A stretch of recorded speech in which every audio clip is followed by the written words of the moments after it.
All right, let's go ahead and talk about the second type of bonding, which is covalent bonding. Now, in the first type of bonding, which is ionic bonds, we talked about how electrons are transferred.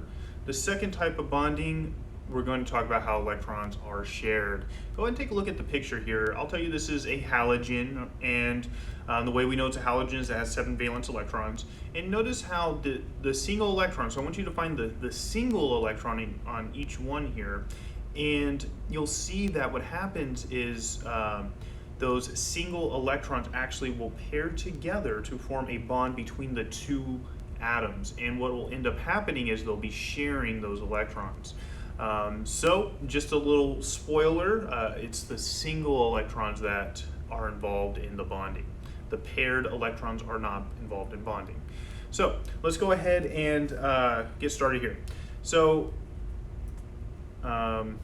covalent bonds occur between two nonmetals, all right? That's different than ionic bonds, which occur between a metal and a nonmetal. So if you have one of these and you have one of these, you have an ionic bond, electrons are transferred. But if you have two of these, what will end up happening is you will have a covalent bond and they will share electrons. And the reason why that is because remember, metals lose electrons. Nonmetals gain electrons. They don't lose electrons. And so if you have two nonmetals which don't lose electrons, there's not going to be a transfer of electrons. And so instead, they share their electrons, because sharing is caring. Now, nonmetals have large effective nuclear charge, which means they have a large core charge, which means they really want to hold on to those electrons. And so they can attract and hold each other's electrons and make shared pairs of electrons. So again, they make shared pairs of electrons. Now, if you take a look here, think about this is a sodium or a fluorine atom. Those are two fluorine atoms, and if you take a look at their valence electrons, they have 7 valence electrons. So what ends up happening is the one on the left will share its single one with the one on the right, and vice versa, and they form a bond in that way. And so if you take a look, this is a picture of how there's that attraction between the nucleus of one atom and the valence electron of the other. And then there's also the attraction the opposite way for the nucleus of the other atom and the valence electron of the other.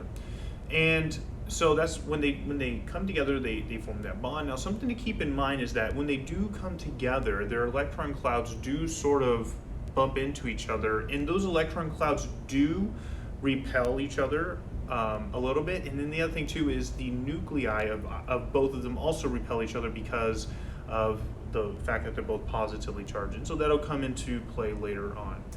All right, so atoms can make single, double, or triple bonds, all right? So they can make a single bond, a double bond, or a triple bond between each other.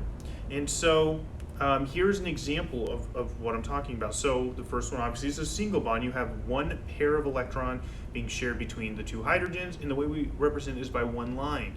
The second one is a double bond, and it's oxygen and oxygen, is 2 lines there. And then the third one is a triple bond. And so you'll see that there's 3 pairs of electrons shared between those. And in a future class, in actually next class period, we will talk about how we can come up with these different Lewis structures here. All right. So the smallest group of elements that are held together by a covalent bond is called a molecule. And so molecules, again, we talked about how molecules are different than formula units, and covalent compounds are also referred to as molecular compounds. So let's go ahead and talk about the difference between the two. In ionic compounds, again, I said this represents an ionic compound, and again, these particular ions are not necessarily stuck to one particular ion. So they are kind of they are attracted, they are kind of surrounded by a whole bunch. But to compare that to this is a methane. So this is a molecular compound, and so we do call this a molecule. What makes this different is notice how this hydrogen is specifically bonded to this carbon. This hydrogen specifically bonded to that carbon. They do not leave this specific carbon. They are chemically bonded to it. The only way to separate them is to chemically separate them.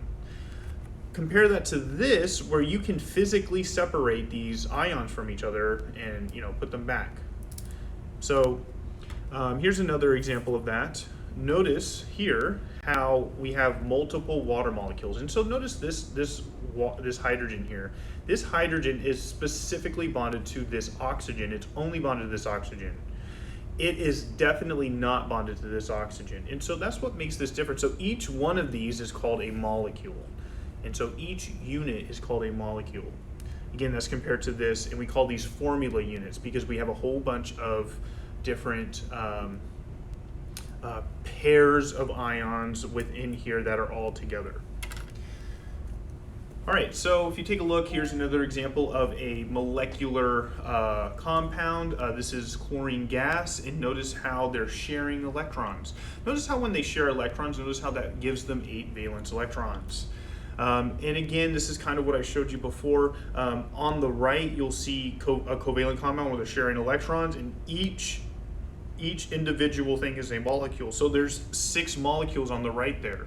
That's compared to the left, where you have the different sodium ions and the chloride ions that are attracted to each other. And again, they're not really attached to one specific ion. They're sort of positioning themselves where they're surrounded by many oppositely charged ions. All right, so covalent compounds do have a relatively low melting point. And so think about like water. Water is liquid at room temperature, oil, liquid at room temperature. Think about the air around us. We have oxygen gas, nitrogen gas, and those obviously have a low boiling point because they're a gas at room temperature. In fact, they have a very low boiling point and very low melting point in addition to that. So covalent compounds typically do not conduct electricity when dissolved in water. So if you take sugar and you dissolve sugar in water, sugar is a covalent compound. When you dissolve in water, it will not conduct electricity. Salt, if you dissolve salt in water, which salt is a covalent compound, it is an ionic compound, it will conduct electricity. Now the distance between two covalently bonded atoms is called their bond length. All right, so their bond length is the distance between them. And when it says average distance, it turns out that when things bond together, they kind of can like do this with each other, where they're sort of like going back and forth between this average bond length. But the length between them is the bond length. Typically, single bonds are going to be the longest. Triple bonds are the shortest. So the more bonds you have, the closer together the atom gets. And so a single bond is going to be a longer bond than a double, and so on. And so if you take a look, this is a really great graph that shows kind of how atoms will come together. Now, in situation 1, if you look at 1, they're far apart, they're not bonded together. But situation 2, they're coming together and they're starting to lower their potential energy. And as you see at situation 2, they're starting to come together and form a bond. And then situation 3 is when they form that bond. And when they form that bond, they've lowered their energy. And so when bonds are formed, energy is lowered. Again, we'll talk about that more in the future because it's actually counterintuitive to what a lot of people think. But when they form bonds, they actually lower their energy when they form their bonds. Now, let's say that we continue to push the atoms together. We sort of push them together, and that's what situation 4 is showing. If the atoms come really, really close together, even though they're bonded, they're actually raising their potential energy because those nuclei are starting to repel themselves.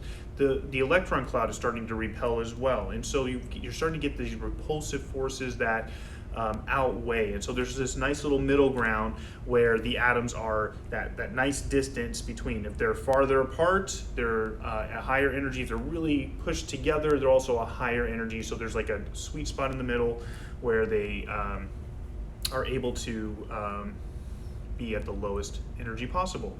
Again, more on this in the future. All right, so if you take a look here, so we have the carbon single bond, a carbon double bond, and a carbon triple bond. The top number tells you the length of those bonds. So notice how the length gets smaller as you go to the right. And if you're interested in what that unit is, it's angstroms. You don't need to know that, but you can see that it is getting shorter. And so there we go. So these are different, this also is different bond lengths as well, based off of the different atoms that they're bonded to. So again, iodine is a very large atom because it has a lot of energy levels, while fluorine is a smaller atom, and so the bond length between fluorine and hydrogen is smaller compared to the bond length between iodine and hydrogen. All right. So now let's talk about bond energy. So bond energy is the energy required to break a bond. So it actually requires energy to break bonds. Again, that's counterintuitive. We'll talk about that more in the future. But bond energy, again, has to do with the energy required to break bonds. And so typically we talk about it in kilojoules per mole. I told you moles will never go away. Generally, single bonds have the smallest bond energy, while triple bonds have the most. So the more bonds, the more bond energy, the higher the bond energy, which makes sense. So again, here's that example where we have the carbon single, the carbon double, and the carbon triple. Notice the bottom number is the bond energy. Notice how as we go from single to triple, the bond energy gets larger. And I've put this chart on here to show you, so I did talk about the carbon single, double, and triple bond. Look at the nitrogen single, double, and triple bond as well. You can see the bond length gets shorter as you add more bonds. And then the other thing too is the energy required to break those bonds goes up significantly as you add more bonds as well. So that is the summary of covalent compounds. So here's the key takeaway. Ionic compounds transfer electrons. Covalent compounds share electrons. Covalent compounds can make single bonds, double bonds, or triple bonds. Single bonds are going to have the largest bond length, while double bonds are shorter, and then triple bonds are even shorter. Triple bonds require a lot of energy to break, and that makes a lot of sense because there's more bonds.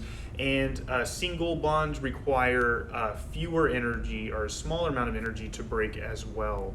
And again, we think about covalent compounds as a single molecular unit. So it's a single molecule, it's one unit that each atom is bonded to a very specific atom that's floating around. So go ahead and watch the metallic bonding Edpuzzle, and that'll be the last of the bonding. And then there is a guided practice problem video as well that you can watch. All right, so thanks for watching, and come with questions.